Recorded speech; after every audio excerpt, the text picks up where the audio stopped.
When my brother passed away, nobody knew he was gone. I was a young woman. I knew I was a medium, but I didn't understand that word at all. I just knew I was seeing people a lot, and I was hearing things. Once again, throughout my journey, getting visits. And I was downstairs, and my husband was in bed sleeping, and I heard Suzanne, because that's what my brother used to do when I was young. And I was stunned for a moment. It was my birthday. So I decided I'm going to bed. I'm not even going to deal with this. And then I heard it again. And I ran upstairs as fast as I could. And I jumped in bed and I covered my head.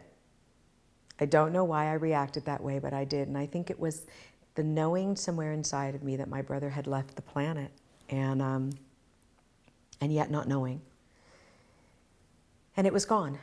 And the next night, I had somebody wake me beside my bed, and I looked over, and it was very strong, and I knew it was my brother.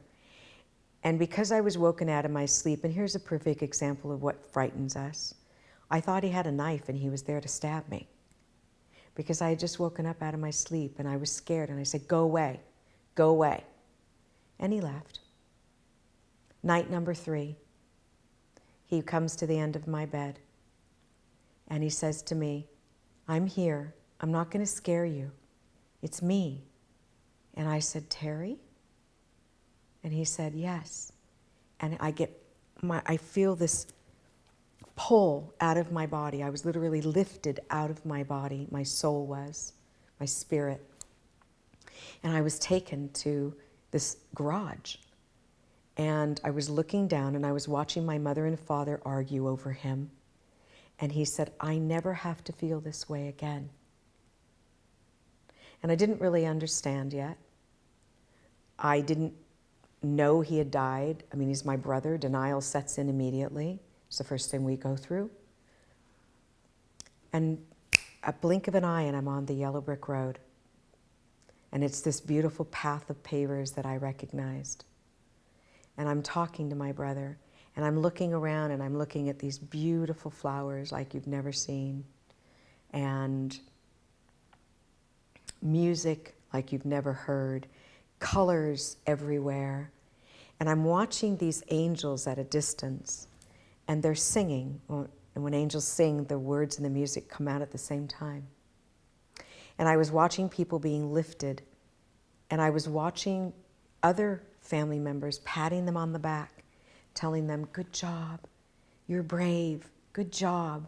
It didn't matter how they left.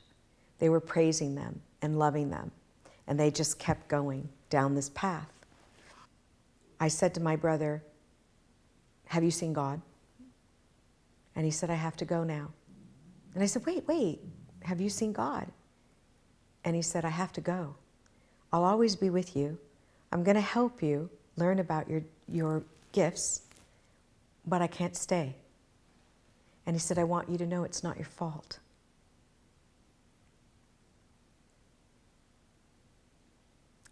And he walked away.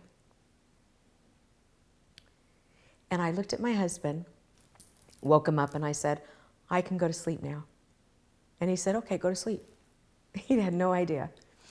The next morning we got a call that my brother 3 days earlier had killed himself on my birthday, and that he wasn't found for those 3 days. I have to tell you that even, people go, "Oh my God, he killed himself on your birthday." To me, it was a gift. To me, it was this feeling that he remembered me. That's where I went with it. Again, not that in spite of, but because of. He remembered me. And